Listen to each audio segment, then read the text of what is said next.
Assalamualaikum warahmatullahi wabarakatuh. Halo teman-teman semuanya. Saya Cecilia Deswita Pihiadang. Pada video ini saya ingin membuat tutorial membuat PPT menggunakan Prezi.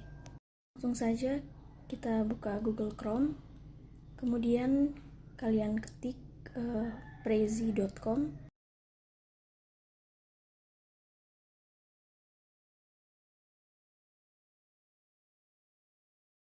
Nah, setelah itu kita tunggu hingga muncul halaman awal pada prezi.com seperti yang ada pada video. Kalau kalian sudah punya akun bisa langsung login, tapi kalau belum bisa kalian buat dulu akunnya dengan klik Prezi,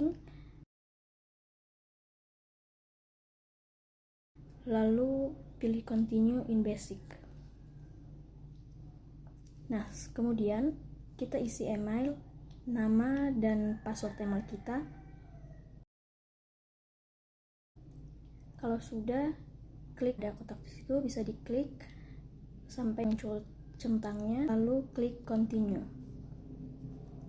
Setelah muncul seperti yang ada di video, langsung klik Login. Nah, ini kalau udah login, tampilannya akan seperti yang di video ini. Apabila kita ingin membuat presentasi baru, maka langsung klik Presentation, lalu klik tanda panah Create from Templates. Jika sudah, maka akan muncul banyak sekali template-template yang bisa kalian gunakan. Misalnya di situ ada General, Sales and Business Development, Marketing, Education, HR and Training, and Video Templates. Di sini saya memilih Education and Non-Profit. Lalu kalian pilih dan klik mana template yang mau kalian pakai.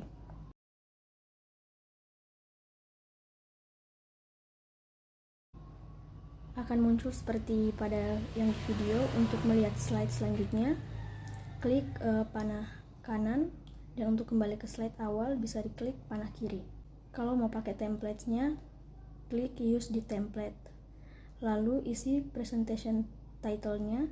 Contoh yang punya saya ini perlengkapan mesin ronsen. Karena saya menggunakannya gratis, jadi pilih yang Anyone on the Web, lalu klik Continue. Tunggu hingga muncul template PPT-nya.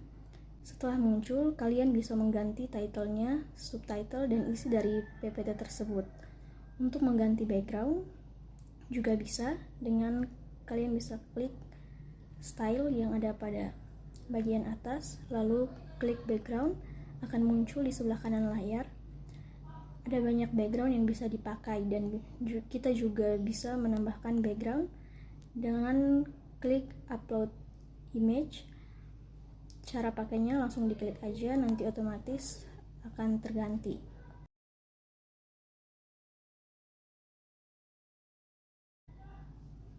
Untuk mengganti isi materinya, bisa langsung klik slide berikutnya dan langsung bisa kalian ganti dengan mengklik ada kata-katanya itu, bisa kalian klik terus dihapus dan diganti dengan materi yang mau kalian pakai. Untuk ukurannya bisa kalian sesuaikan. Caranya ada seperti pada di video. Untuk menambahkan frame atau slide, teks, gambar, atau media, bisa juga menambahkan video. Ada shape, tutorial, story block, dan lain-lainnya. Kalian bisa klik icon yang ada pada atas dari slide. Nah, sekarang saya akan melanjutkan untuk mengisi materi dari slide PPT ini. Setelah selesai mengedit dan mengisi materi untuk melakukan presentasinya, kalian bisa klik icon biru bertuliskan present, lalu klik start presentation. Karena saya tidak berlangganan atau saya menggunakannya gratis, jadi pilih yang paling atas, yaitu present with watermark.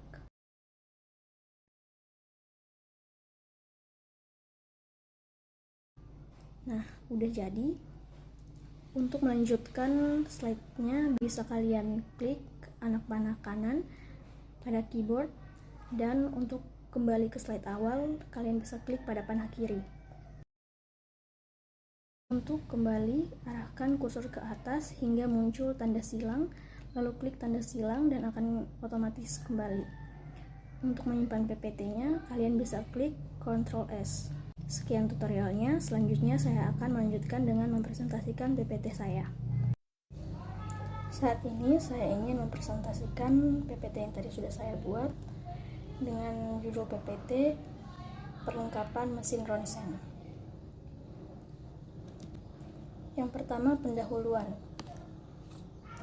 Pada cabang ilmu kedokteran mengalami kemajuan yang sangat pesat, diantaranya dalam bidang radiologi, yang perkembangannya diawali dengan ditemukannya sinar X oleh seorang fisikawan dari Jerman bernama Profesor Dr. Wilhelm Conrad Roentgen pada 8 November 1895.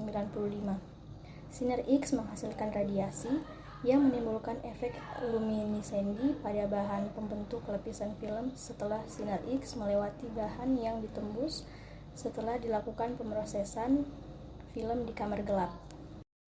Dengan munculnya berbagai produk film, memberi alternatif produk film mana yang akan digunakan dalam pemotretan terhadap suatu objek yang memberikan hasil yang diinginkan. Slide berikutnya yaitu pembahasan. Film ronsen adalah wadah yang digunakan sebagai tempat hasil pemrosesan gambar X-ray disimpan dalam radiologi. Tipe-tipe film sinar X yaitu yang pertama, tipe film menurut lapisannya, yang kedua menurut sensitifnya, yang ketiga menurut emulsinya, dan yang keempat kaset film. Berikutnya, film sinar X tersusun atas 4, yaitu yang pertama base atau dasar film, yang kedua substratum atau perekat film, yang ketiga emulsi, yang keempat supercoat atau perlindung film. Slide berikutnya yaitu komposisi penyusun film ronsen. Karena emulsi film menyerap hanya sebagian kecil dari radiasi sinar X, maka sinar X dengan mudah melewati bahan dasar yang membawa emulsi, kemudian kedua sisi film sinar X dilapisi dengan emulsi, yang kemudian lapisan belakang menyerap jumlah energi yang hampir sama dengan lapisan depan. Ada dua lapisan emulsi yang harus saling berdekatan untuk menghindari panilak saat dilihat. Lapisan ikatan atau substrat memastikan bahwa emulsi melekat dengan baik ke dasarnya. Lapisan emulsi juga diberi pelindung yang sangat tipis di bagian luar sehingga film tidak mudah rusak. Berikutnya penampang film berlapis dan keterangannya. Untuk gambarnya bisa dilihat pada slide. Yang pertama yaitu ada lapisan pelindung, yang kedua emulsi, yang ketiga lapisan pengikat, dan yang keempat itu dasar. Slide berikutnya yaitu lantern image. Lantern image adalah produk tak terlihat dari sinar X atau emulsi film fotografi yang terbentuk setelah radiasi atau paparan cahaya. Gambar yang terlihat dikembangkan dan diperbaiki secara kimiawi dari gambar laten. Bayangan laten yang terbentuk pada film ronsen dihasilkan oleh berkas sinar X sesudah menembus objek mengenai film atau berasal dari berkas cahaya tampak yang dihasilkan pada proses emisi cahaya dari interaksi radiasi sinar X dengan lembar penguat. Lembar penguat merupakan alat yang terbuat dari kardus berlapis fosfor. Berikutnya, komponen penyusun mesin ronsen. Yang pertama, control table. Yang kedua, HTT range. Yang ketiga, X-ray tube unit. Dan yang keempat, patient table. Sekian presentasi dari saya. Mohon maaf jika ada salah kata. Terima kasih.